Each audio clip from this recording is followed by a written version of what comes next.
Bank থেকে একাধিক টাকা ছিনতাই, তদন্তে নেমে জলপাইগুড়ি থেকে গ্রেপ্তার অভিযুক্ত। ব্যাংক থেকে টাকা তুলে বাড়িতে এলেই টাকা ছিনতাই। পরপর একাধিক থানায় এই ঘটনার পর আতঙ্কে গ্রাহকরা। ব্যাংকে টাকা তুলতে যেতেই ভয় পাচ্ছিল অনেকে। এবার সেই ঘটনার কিনারা করল রানাঘাট পুলিশ জেলা। তদন্তে নেমে জলপাইগুড়ি রাজগঞ্জ থেকে এক অভিযুক্তকে গ্রেপ্তার করল পুলিশ। জানা যায় ওই ব্যক্তি বিভিন্ন ব্যাংকের সামনে নজরদারি চালাতো। কোনো বয়স্ক মহিলা বা পুরুষ ব্যাংক থেকে টাকা তুলে বাড়ি যাওয়ার পথেই তার কাছ থেকে ওই টাকা ছিনতাই করে পালাতো।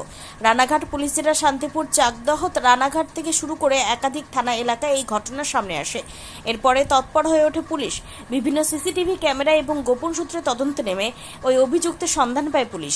এরপরই গতকাল রাতে শান্তিপুর থানা পুলিশের একটি প্রতিনিধি দল জলপাইগুড়ি রাজগঞ্জ থেকে সঞ্জয় গোয়ালা নামে এক অভিযুক্তকে গ্রেপ্তার করে। আপাতত আমরা 2-3টে কেসের সঙ্গে এর ক্লু এবং এ নিজে অ্যাডমিট করেছে। আমরা এর যোগাযোগ বা এর অ্যাকচুয়ালি এর মানে নিজেই ক্রাইমটা করেছে এটা বোঝা গিয়েছে, ধরা পড়েছে। এরপরে বিভিন্ন থানায় কি কি কেস আছে সেইগুলো নিয়ে ডিটেল আমরা ইনভেস্টিগেশন করে পরে বুঝতে পারবো। না, এর তো জলপাইগুড়িতে বাড়ি, সেক্ষেত্রে নদিয়ার জিওগ্রাফিক্যাল অবস্থান তো এর অপরিচিত, তাহলে কি লোকাল কেউ এর সঙ্গে জড়িত আছে? সেটাও আমরা তদন্তের বিষয়, তদন্ত করে দেখব। কিন্তু যেটা এর কথা অনুযায়ী যে শিয়ালদা থেকে ট্রেনে করে একটা এরকম র্যান্ডমলি বিভিন্ন ছোট বড় শহরে নিজে নেমে পড়ে বিভিন্ন স্টেশনে হচ্ছে রাত কাটায়, শৌচালয়ে হচ্ছে স্নান করে, নিয়ারেস্ট হোটেলে আর কি হোটেল লজ এইসব জায়গাতে খাওয়া দাওয়া করে এবার সারা দিন বিভিন্ন ব্যাংক আছে, বাণিজ্যিক ব্যাংক আছে, সেখানে বসে থাকে, নজরদারি চালায় যে কে কোথায় কবে টাকা তুলছে।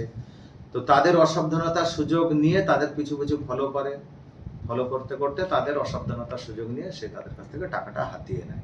আর এত ট্যাক্টফুলি কাজটা করে, কেউ বুঝতে পারে না যে মানে এত কুইক এটা রেসপন্স করে, মানে এই আসামি বোঝার উপায় নেই, এক ঝলকে কেউ বুঝতে পারবে না যে এইরকম একটা ক্রাইম করেছে। একদম নর্মাল মানে থাকে। কোনো আর্মস রিকভারি হয়েছে? আপাতত এরকম কোনো কিছু দেখা যায়নি। বিশালে যা হবে আমরা নিশ্চয়ই, ইনভেস্টিগেশন এখন পুরো পড়ে আছে, বাকি আছে। সেরকম যদি কিছু থাকে সে পরে আমরা।